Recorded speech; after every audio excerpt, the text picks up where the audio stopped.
Bonjour très chers élèves. Ah ben voilà, nous voilà arrivés à la 5e vidéo. J'espère que pour vous tout se passe toujours bien, que le confinement ne vous pose pas trop de problèmes. Nous verrons bien. L'avenir nous le dira. Nous verrons bien la semaine prochaine ce que notre gouvernement nous annoncera. J'ai quand même quelques craintes sur le fait que l'on se revoie au mois d'avril, mais enfin nous verrons.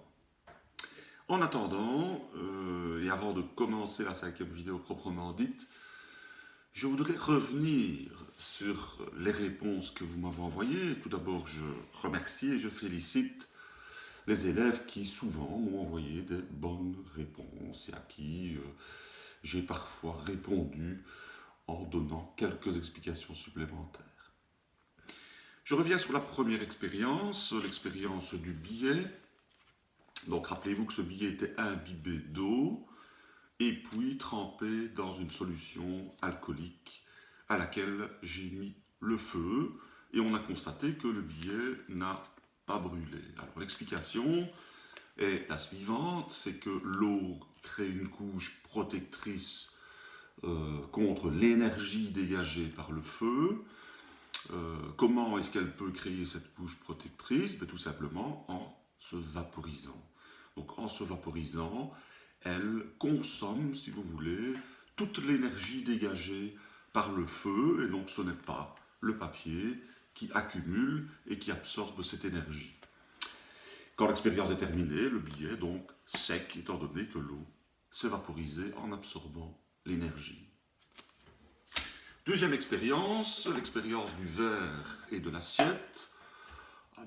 Comme beaucoup me l'ont expliqué très correctement, la bougie chauffe-plat consomme l'oxygène qui se trouve à l'intérieur du verre, ce qui veut dire que la pression à l'intérieur diminue, étant donné qu'il y a moins de gaz, on va l'expliquer comme ça, mais la pression extérieure, qu'on appelle la pression atmosphérique, est toujours bien présente. Donc la pression atmosphérique appuie, la pression de l'air qui nous entoure appuie sur l'assiette, et l'assiette tient toute seule au verre. Donc c'est une différence de pression entre l'intérieur et l'extérieur qui peut expliquer ce phénomène. La troisième vidéo, l'expérience des fourchettes. Donc il est évident que quand on veut faire tenir un objet quelconque sur une pointe, c'est très compliqué. Alors comment se fait-il que le bouchon, lui, quand il a été piqué des deux fourchettes, peut tenir?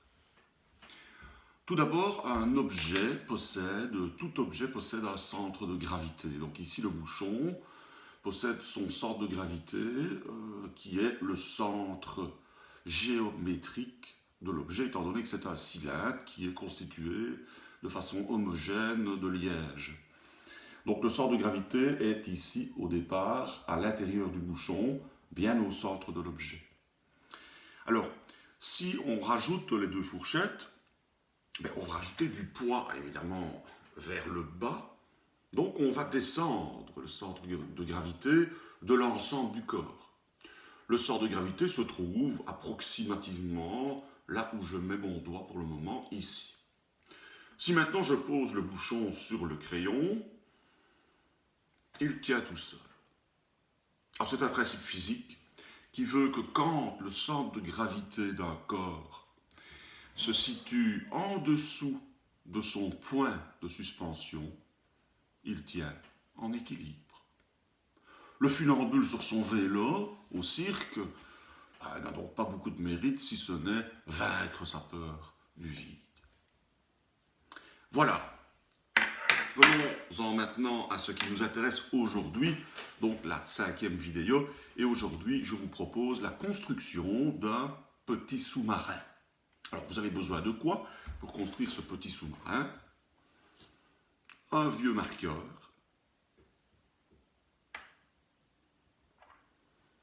une petite pile,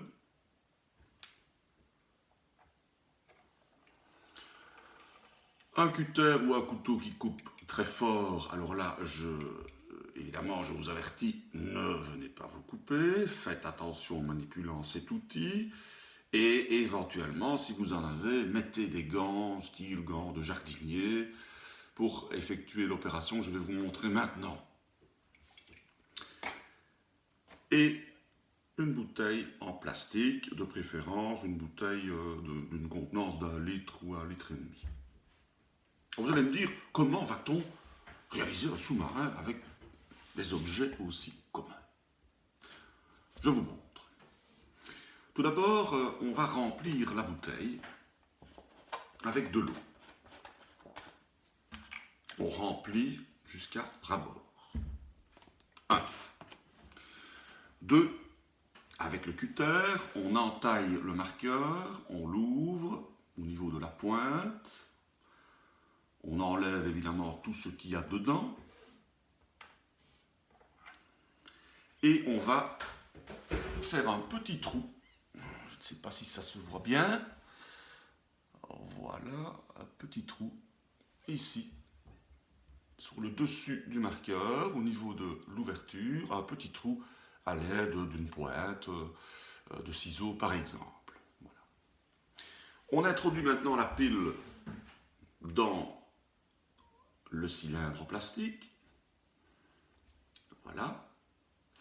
Et vous allez remplir le cylindre en plastique avec de l'eau, pas nécessairement jusqu'au-dessus, disons jusqu'aux 2/3 de la hauteur, plus ou moins, et c'est là qu'il faut un petit peu chipoter. C'est pour ça que je ne ferai pas l'opération devant vous. J'ai préparé mon petit sous-marin qui fonctionne très bien, et je vous le montrerai après. On introduit l'ensemble dans la bouteille. Étant donné que la bouteille sera remplie d'eau, il va flotter. Et on referme le bouchon. Alors qu'est-ce qu'on obtient?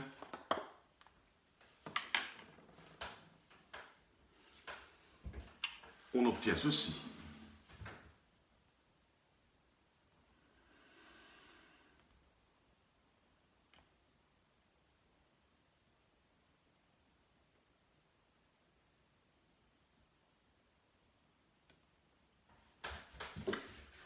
J'exerce une pression sur la bouteille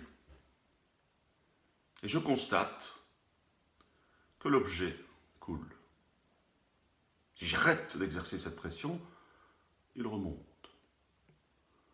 Si j'exerce une pression qui n'est pas trop forte et que je la dose correctement, je peux arriver à faire tenir l'objet entre deux eaux.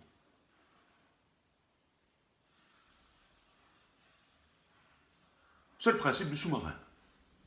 Alors évidemment, je vais bien sûr vous demander pourquoi, en appuyant sur la bouteille, l'objet, s'il est bien lesté, descend. Et quelles sont les différentes explications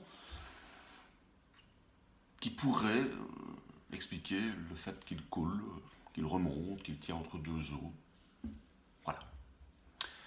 J'espère que cette expérience vous permettra de passer un peu de temps chez vous et que vous amuserez bien en la réalisant. Merci et à la prochaine fois.